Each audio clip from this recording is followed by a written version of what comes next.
Hello friend, এই যে গাছটা দেখছো অ্যাডিনিয়াম, এটা হচ্ছে 9 বছরের গাছ। দেখুন এর গোড়াটা কত মোটা হয়েছে আর দেখতেও খুব সুন্দর হয়েছে। ফেব্রুয়ারি মাসে আমি এর রিপোর্ট করব, কারণ 9 বছর ধরে এর এখনো পর্যন্ত নতুন করে রিপোর্টিং করা হয়নি। আর গামলাটাও ছোট হয়ে গেছিলো, এর জন্য গামলাটাকেও বড় করে। তো ফেব্রুয়ারি মাসে অ্যাডিনিয়ামের কাটিং, রিপোর্টিং সব কিছু করা যায়। এই গাছটা দেখছেন, এই গাছটা যখন লাগানো ছিল একটা ছোট গামলা ছিল, তো জল জমে যাচ্ছিলো বলে আমি এই বছর এর রিপোর্টিংটা করব। এর গামলাটাও চেঞ্জ করে দেবো বড় গামলাতে। এই অ্যাডিনিয়ামের জন্য এই টাইপের গামলার দরকার। এই গামলাটা হচ্ছে 12 ইঞ্চি, আগে ছিল অনেকই ছোট, যার জন্য আমাকে গামলাটাও চেঞ্জ করতে হলো। মাটি তৈরি করার জন্য আমি এই খাদগুলো মিলাবো। এর মধ্যে মিক্স খাদ আছে, ভার্মি কম্পোস্ট আছে, নিমখলি আছে, আর হাড়ের গুঁড়ো আছে। মাটিটা আমি নেব, এই মাটির মধ্যে আমি 30% স্যান্ড মিক্স করেছি, কারণ জলটা ভালো করে বেরিয়ে যাওয়ার জন্য।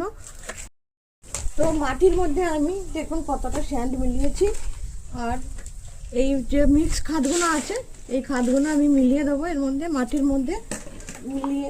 গাছটাকে আমি 2 দিন আগে ফাঙ্গিসাইড লাগিয়ে ভালো করে শুকিয়ে নিয়েছি।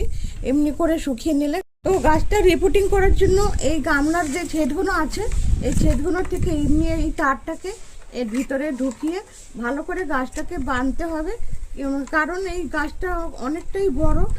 আর আমি গাছটা যখন লাগাবো একটু উঁচু করে লাগাবো, তো হাওয়াতে পড়ে যাওয়ার না যাতে না যায়, এই জন্য গাছটাকে বাঁধার জন্য এইভাবে তার বাঁধতে হবে। তো গামলার মধ্যে ঠিক এতটাই মাটি দিতে হবে গাছটা বসানোর জন্য, কারণ গাছটা একটু উঁচু করে বসাতে হবে। তো গাছটাকে এবার আমি এই তারগুলো দিয়ে আমি বেঁধে নেবো। এই একটু ফাঁকা জায়গা দিয়ে তারটাকে ঢোকাবো।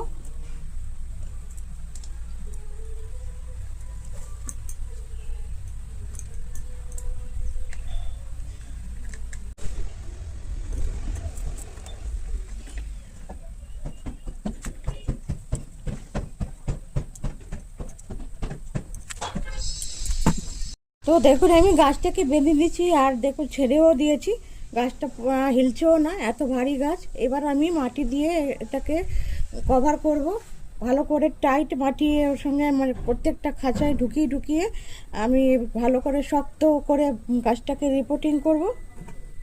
আমার গাছ লাগানোর কাজ কমপ্লিট।